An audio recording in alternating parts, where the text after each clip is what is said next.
оқушылар. Сәлеметсіздер. Отырыңыздар. Көңіл күйіңіз қалай оқушылар? Жақсы. Ендеше осындай жақсы көңіл күйменен бүгінгі сабағымызды бастайық. Оқушылар, жаңа сабағымызды бастамас бұрын алдымен біз топтарға бөлініп алайық, иә? Сіздерге қазір осындай ұяшықтар көрсетіледі. Сіздер осы ұяшықтарды таңдау арқылы өздеріңіздің топтарыңызды біле аласыздар. Қазір оқушылар жайлап, орындарыңыздан тұрып, келе қойыңыздар. Иә, жайлап келе беріңіздер.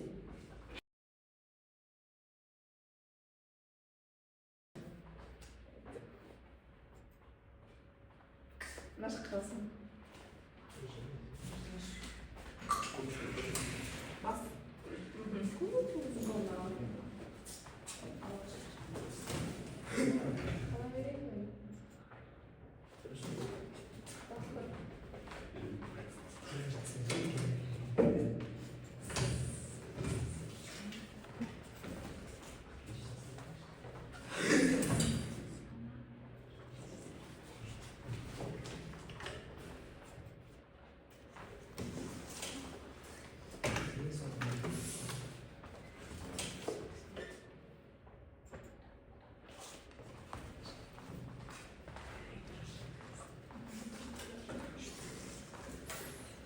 Бізде олар бірінші топ екен. Жақсы. Келесі.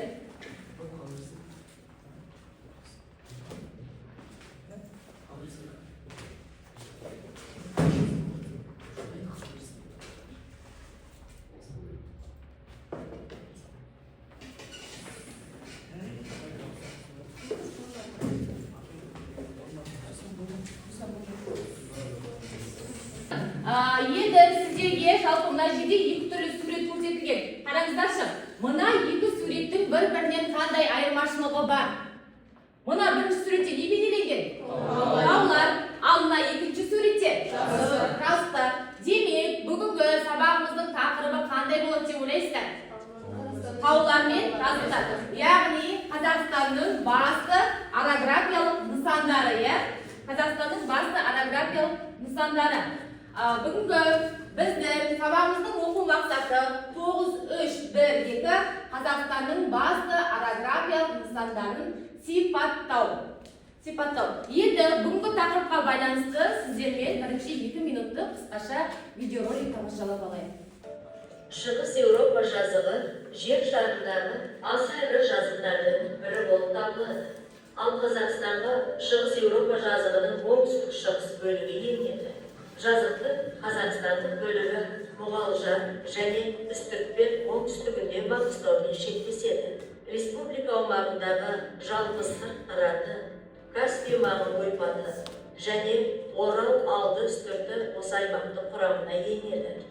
Тұран Қазақстанның оңтүстігін батысынан шығысына дейін созылып жатқан кең жазық. Оған Маңғыстау, Үстірт, Торғай үстірті, Арал маңы, Сырдария бойы, Қызылқұм, Бетпақдала, Мойынқұм, Балқаш алакөл аймағы түгел кіреді. Тұран жазығында пайдалы қазбалардан мұнай мен газ, ас тұзы мол өндіріледі. Тұран жазығында өзен жүйесі нашар дамыған. Сырдария өзені бастауын Қазақстаннан тысқары жерден алады да, орта жолда суын Орта Азия республикаларының шексіз мақта плантацияларына тартып алынып, Арал теңізіне мардымсыз су барады. Жетісу өзендерінің атап айтар болса, Іле, Қаратал, Лепсі өзендерінің суы тұщы. Солтүстік Қазақ жазығы Орал тауларынан Алтайға дейін ені 200-250 шақырым жіңішке алаңды алып жатыр. Ол оңтүстігінде Сарыарқамен шектеседі. Солтүстік Қазақ жазығының негізгі өзені Ертіс. Ертістің төменгі ағысындағы басты салалары сол жағынан Тобыл, Есіл, оң жағынан Оң, Демьянка келіп құяды. Бұл өлкеде Бұлан, Елі, Қоян, Қарсақ, Қасқыр, Түлкі мекендейді. Оқушылар, жаңағы жалпы видеода Қазақстан аумағындағы қандай орографиялық нысандар туралы айтылған еді? Шығыс тұран жазығы туралы айтылған еді, иә. Енді қазір сіздерге кішігірім тағы ақпарат беріп өтейін. Жер бедерінің ірі формаларын, олардың пайда болуы мен өзгеруін зерттейтін ғылымды біз геоморфология ғылымы деп атаймыз. Яғни геоморфология ғылымы жер бедерінің ірі формаларын, олардың пайда болуы мен өзгеруін зерттейтін ғылым. Қазақстанның ең биік нүктесі еліміздің аумағындағы Хан Тәңірі шыңы, биіктігі 6995 метрді құрайды. Ал Қазақстанның ең төменгі нүктесі Қарабия ойысында орналасқан, минус 132 метрді құрайды. Осы Қазақстанның биік нүктесі менен төменгі нүктесінің биіктік айырмасы 7127 метрді құрайды. Енді еліміздің жалпы жазықтары еліміздің солтүстік бөлігінде және де батыс бөлігінде созыла орналасқан. Жазықтардың жалпы көлемі, яғни алып жатқан аумағы 85%-ды құрайды. Ал биік таулы аудандар Қазақстанның оңтүстік және оңтүстік шығыс аумақтарында созыла орналасқан. Биік таулы аудандар Қазақстанның тек қана 15%-ын алып жатыр. Еліміздің аумағында жазықтардың қатарында Шығыс Еуропа жазығы, солтүстік Қазақ жазығы және де Тұран ойпаты, яғни Тұран жазығы кіреді. Ал енді аласа таулардың қатарына бізде Мұғалжар таулары, Сарыарқа таулары және Маңғыстау таулары кіреді. Маңғыстау таулары Ақтау және Қаратау деп аталатын екі тау тізбегінен тұрады. Қазақстан аумағындағы биік таулы аудандарға жалпы Алтай таулары, Сауыр Тарбағатай тау жотасы, Жетісу Алатауы және Тянь-Шань таулары кіреді. Оқушылар, осы жерде бір нәрсені есімізге түсіріп өтейікші. Жалпы төменгі сыныптарда біз жазықтардың және таулардың бөлісін өткен болатынбыз. Жазықтар биіктігі бойынша неше топқа бөлінетін еді? Жазықтар биіктігі бойынша 3 топқа бөлінеді. Биіктігі 200 метрге дейінгі жазықтарды біз ойпаттар деп атаймыз. Биіктігі 200 пен 500 метр аралығындағы жазықтарды біз қыраттар деп атаймыз. Ал биіктігі 500 пенен 1000 метр аралығындағы жазықтарды біз үстірттер деп атаймыз. Дәл солай тауларда биіктік ерекшеліктеріне байланысты 3 топқа бөлінеді. 1000 метрге дейінгі тауларды біз аласа таулар деп атаймыз. Ал биіктігі 1000 метр мен 2000 метр аралығындағы тауларды біз орташа таулар деп атаймыз. Биіктігі 2000 метрден жоғары тауларды біз биік таулы аудандардың қатарына жатқызамыз. Енді оқушылар, қазір сіздермен осы тақырыпқа байланысты тапсырма орындайтын боламыз. Орындамастан бұрын мен сіздерге қазір мынандай бағалау парағын беремін. Сол бағалау парағында оқушының аты жөндерін жазасыздар және тапсырма саны бойынша, яғни дескриптор бойынша әр оқушыны сіздер жеке бағалайсыздар. Яғни сабақтың соңында соны қорытындылап бағалайтын боламыз.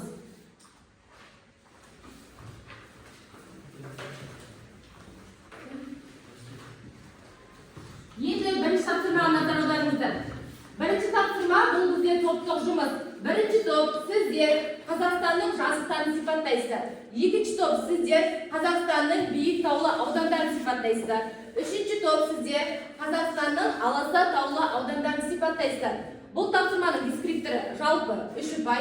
Егер сіздер Қазақстанның жазық, биік және аласа таулы аймақтарын дұрыс ажыратсаңыздар 1 ұпай. Орографиялық нысандар бойынша мазмұнда постер дайындасаңыздар 2 ұпайды. Және де топтық жұмыс барысында белсенділік танытып, өз үлестеріңізді қосатын болсаңыздар, толықтай 3 ұпайды аласыздар. Сіздерге бұл тапсырмада жалпы 5 минут уақыт беріледі. Және уақыт аяқталғаннан кейін барлығымыз жұмысымызды аяқтап, көрші топтардың постерін тыңдаймыз. Қорғауға 2 минут уақыт беріледі. Сіздерде 3 минуттай уақыт қалды оқушылар.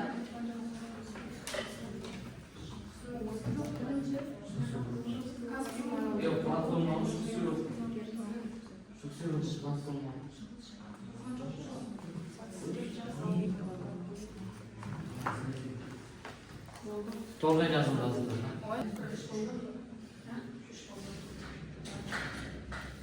Оқушылар, сіздерде 40 секундтай уақыт қалды. Кезек жұмыстарымызды аяқтаймыз. Бірінші топ болды. Бірінші топ. Қазір күте тұрыңыздар басқа топтарды. Екі аяқтап оқушылар жұмыс.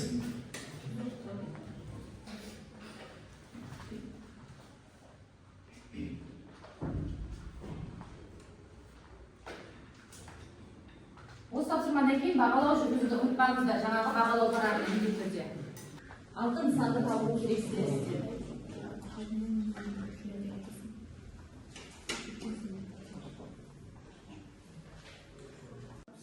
Оқушылар, бізде уақыт аяқталды. Енді әр топтан 2 оқушы шығып, өздеріңіздің постелеріңізді қорғай қойыңыздар. Қалған топтар жұмыс жасауды аяқтаймыз, тыңдаймыз. Бірінші топтар. Бірінші топ келе қойыңыздар. Кім шығады бірінші топтар? Аяна, сосын Аяжан келе қойыңыздар. Сіздерге берілген тапсырма Қазақстанның жазықтары, иә? Қазақстанның жазықтары. Иә, сұрап беріңіздер. Қазақстанның жазықтары 200 метрге дейін ойпат, 200 және 500 метр аралығында қырат, 500 метрден жоғары үстірт. Жазық дегеніміз жер беті тегіс немесе сәл ғана толқынды биіктігі көп өзгермейтін жер беттері. Жалпы жазықтарға бізде батыс сібір жазығы, Сыран жазығы, Каспий маңы ойпаты, шығыс Еуропа жазығы жатады. Батыс сібір жазығы ол кішкене жіңішке жолақ, түрінде Сарыарқа мен мемлекеттік шекараның арасында Орал етегі үстіртпен Алтай таулары жазықтарына дейін созылып жатыр. Сыран жазығы бізде солтүстік Қазақстан аумағына толығымен енеді. Каспий маңы ойпаты әлемдегі шығыс Еуропа жазығы біздің еліміздің аумағындағы оңтүстік шығыс бөлігімен Каспий маңы ойпаты жалпы сыр және жайық жер үстіртіне еніп жатыр. Платформалық жазықтарға орманды үстірт, торғай және бетпақ дала үстірт жатады. Енді оқушылар, сіздер маған осы Қазақстан аумағындағы жазықтарды картада көрсете қойыңыздаршы. Картаның сол жағына тұрамыз. Қандай жазықтар бар еді Қазақстан аумағында? Шығыс Еуропа жазығы қайда? Шығыс Еуропа жазығы. Қолымызға көшіп аламыз. Шығыс Еуропа жазығы. Еліміздің қай бөлігінде? Иә, батыс бөлігінде орналасқан. Одан кейінгі жазық. Солтүстік қазақ жазығы. Келесі еліміздің оңтүстік бөлігінде Тұран жазығы. Жарайсыздар, отыра қойыңыздар. Келесі топ. Бізде екінші топ, иә? Сіздерге Қазақстанның биік таулы аудандарын сипаттау. Келе қойыңыздар, кім шығады?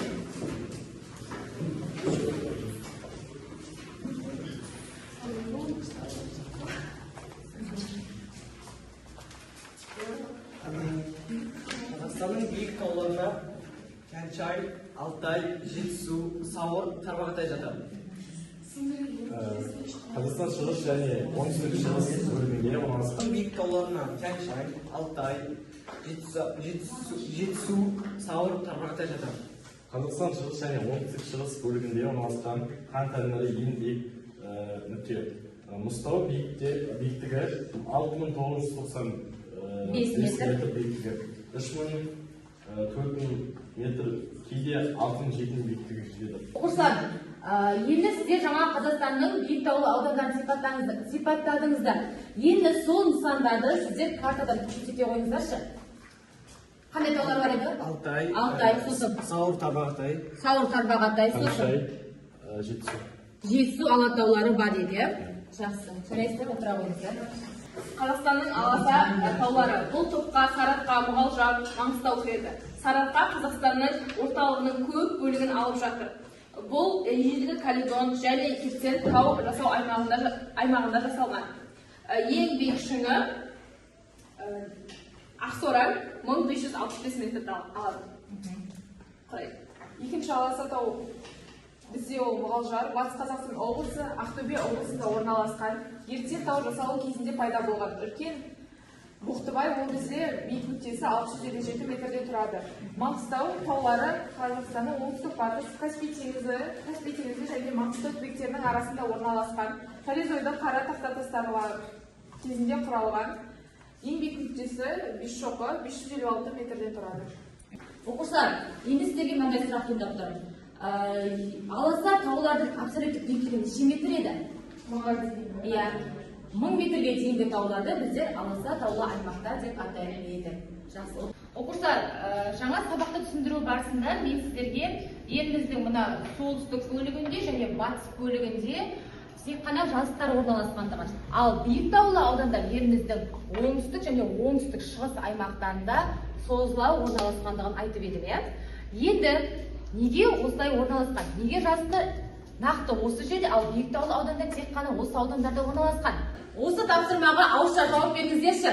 Қандай ерекшеліктер бар екен? Тек қана бір аймақта таудың орналасуы, екінші аймақта тек қана жазықтың орналасуы. Неге байланысты екен? Кім жауап береді? Так, Сағыныш. Негізгі себептердің бірі ол эрозиялық және мүжілу процесі. Тау аймақтарында климат ылғал болғандықтан ол жерде эрозия және мүжілу процесі белсенді жүреді, және де сондықтан да ол жерлерде жер бедері көп тілінген. Ал екінші тағы қандай себептер әсер етуі мүмкін осындай орналасуға? Екінші сұраққа жауап бар ма? Ақкенже айта қойшы. Гималай тянь-шань жүйесінен келген қозғалыстар олар еліміздің шығысы мен оңтүстік аумақтарына көтерілуіне әсер еткен. Ал батысқа қарай бұл күш төмендеген. Әсер етпеген, батысқа қарай тау көтерілу әсер етпеген. Оқушылар, тағы қандай негізгі себепте әсер етуі мүмкін осындай өзгерістерге, ерекшеліктерге? Так, Аяна. Геологиялық құрылым. Шығыс және оңтүстік Қазақстан мұнда қатпарланған аймақтар жүрген болатын. Ол жерде тау түзілуі белсенді жүрген болатын. Ал батыс және солтүстік Қазақстан ол платформалық жер бедері. Мұнда тау түзілуі қалыпты жүреді. Және ол жақта жазықтықтар орналасқан.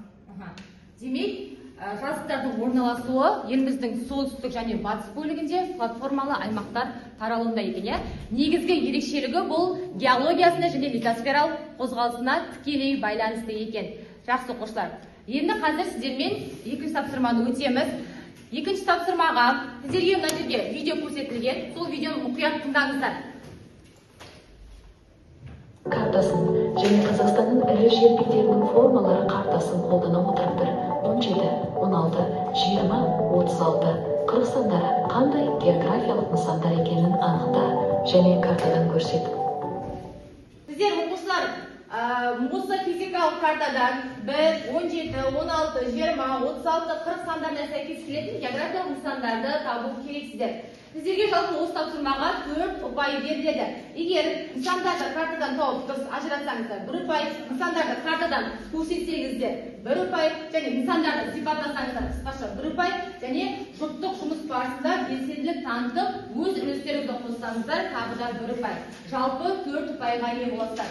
Бұл тапсырмаға сіздерге 2 минут уақыт беріледі. Яғни жұп-жұп 2 оқушы орындайды.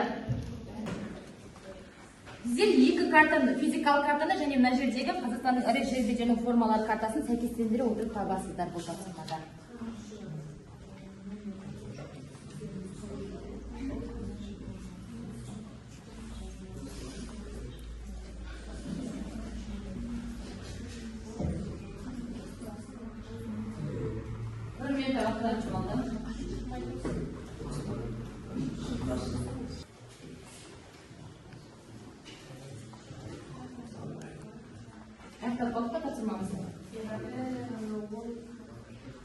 Алтын нысанды табу керексіздер.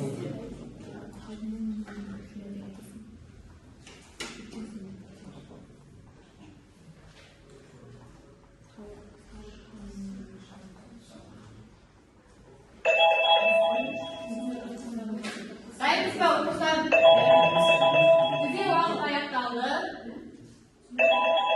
Бірінші топ дайын екен. Бірінші топтың ең оқушысы. Үшінші топта дайын, екінші топта дайынсыздар ма?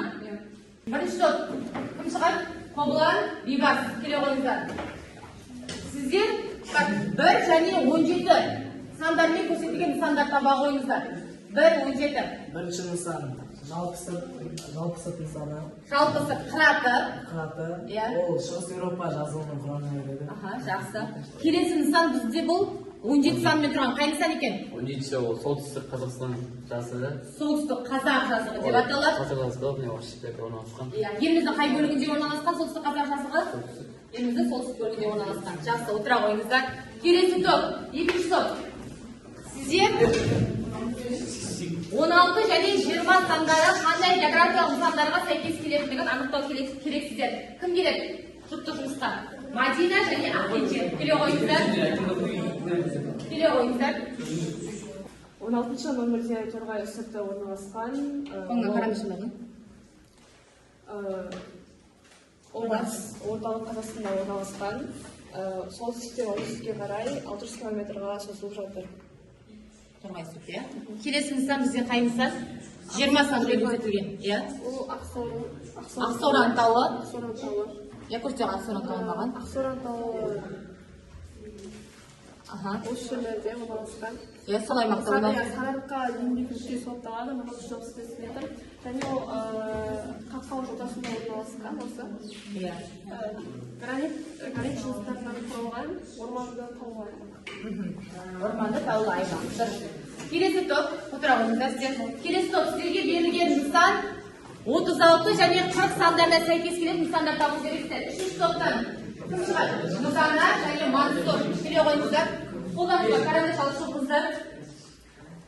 Иә, 36 саны қай нысанға сәйкес келеді екен? Ол деген біздің еліміздің шығыс бөлігінде тұрады. Тарбағатай шығысында Тарбағатай тау жотасы. Тастау тауы. Биік шыңы тастау. Биік шыңы 2992 метр. Келесі нысан? Бізде Қарағанды жүйелерінде осы Мұзтау тауы берілген. Ол Қазақстанның шығыс бөлігінде орналасқан. Қай таудың биік нүктесі Мұзтау? Қайда орналасқан? Еліміздің сол бөлігінде. Алтай таудың орналасқан. Жақсы, отыра қойыңыздар. Енді бізде үшінші тапсырма бұл жеке жұмыс. Яғни Қазақстанның географиялық нысандарын сіздер сәйкестендіресіздер. Яғни осы карта арқылы сәйкестендіресіздер. Бұл жерде сіздерде жеке жұмыс. Бірінші топ, келе қойыңыздар. Аяна, келе қой.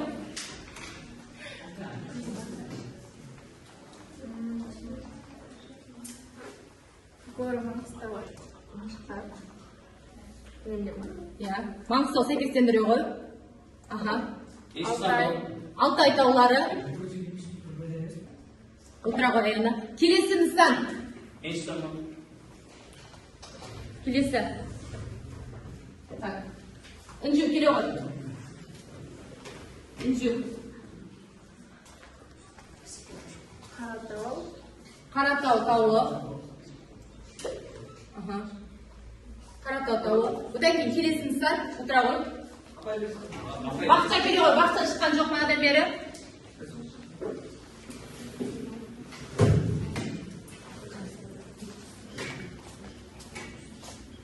Келесі Торғай үстірті, иә, Торғай үстірті. Бұл біздің еліміздің, иә, солтүстік бөлігінде орналасқан. Отыра ғой. Келесі Мадина, келе ғой. Келесі нысан бұл бізде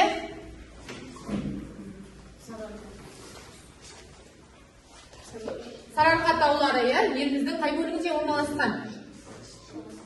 Орталық бөлігінде орналасқан, иә. Келесі кім? Бейбас, келе ғой. Мұғалжар таулары. Мұғалжар таулары. Иә, еліміздің батыс бөлігінде орналасқан. Келесі тағы қай нысандар қалды бізде? Мансұр келе ғой, Мансұр шыққан жоқ. Келе ғой, Мансұр. Бізде қалған нысан қайсы нысан еді?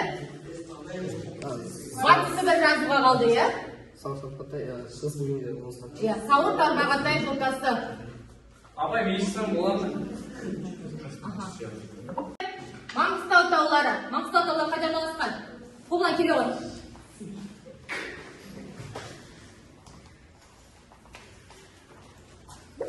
Маңғыстау таулары, иә, еліміздің батыс бөлігінде орналасқан, дұрыс. Келесі, бұл бізде қалған Каспий маңы ойпаты. Каспий маңы ойпаты қайда орналасқан? Сағыныш келе ғой. Каспий маңы ойпаты.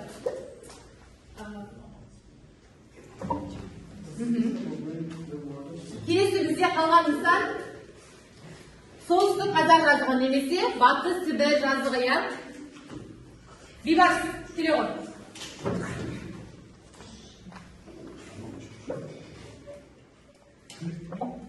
Жауабыңызды тексерейікші, дұрыс па екен? Жауабыңызды тексерейікші.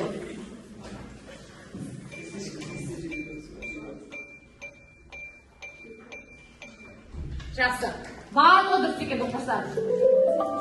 Енді біз сіздерге жалпы 3 тапсырманы орындап болдық. Енді қорытындылау кезеңі. Яғни бүгінгі тақырыптарға байланысты сіздерге сұрақ қойылады. Сіздер сол сұрақтарды дұрыс немесе қате екендігін анықтау керексіздер. Жақсы ма? Бізде бірінші сұрақ.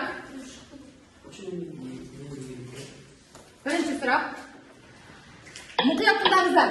Жер бедерінің формалары олардың пайда болуы мен өзгеруін геоморфология ғылымы зерттейді. Дұрыс па? Дұрыс. Келесі сұрақ. Республика жерінің 85%-ын жазықтар алып жатыр. Дұрыс па? Дұрыс. Келесі сұрақ. Жазықтар биіктігі бойынша 5 топқа бөлінеді. Қате. Неше топқа бөлінеді деді қоғлан? 3. Неше топқа? 3 топқа бөлінеді. Жақсы. Келесі сұрақ. Таулар биіктігі бойынша 2 топқа бөлінеді. Қате. Неше топқа бөлінеді деді? 3 топқа бөлінеді деді. Қандай? Таулар. Сұрақ қайталаушы.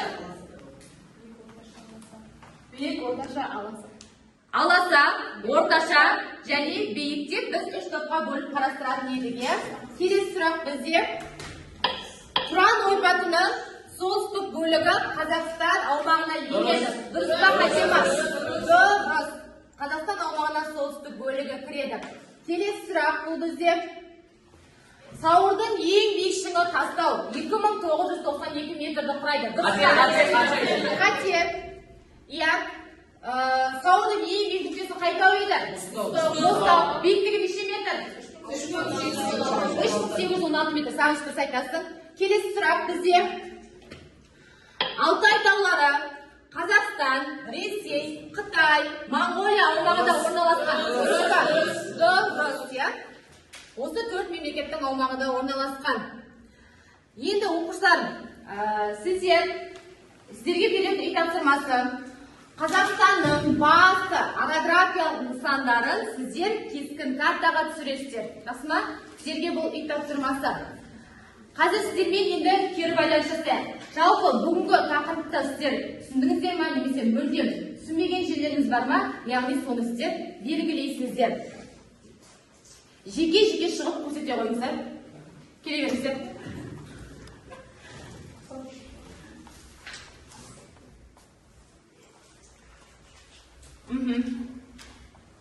Кел.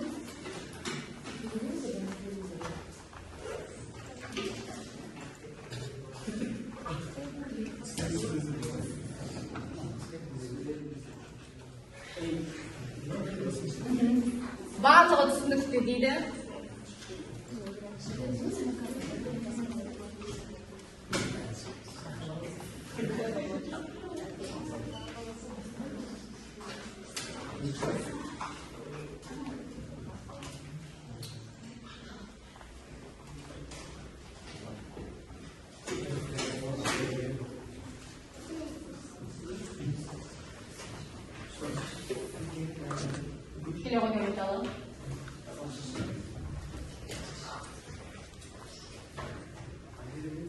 Габританың сұрағы бар екен бүгінгі тапсырмаға байланысты қоятын.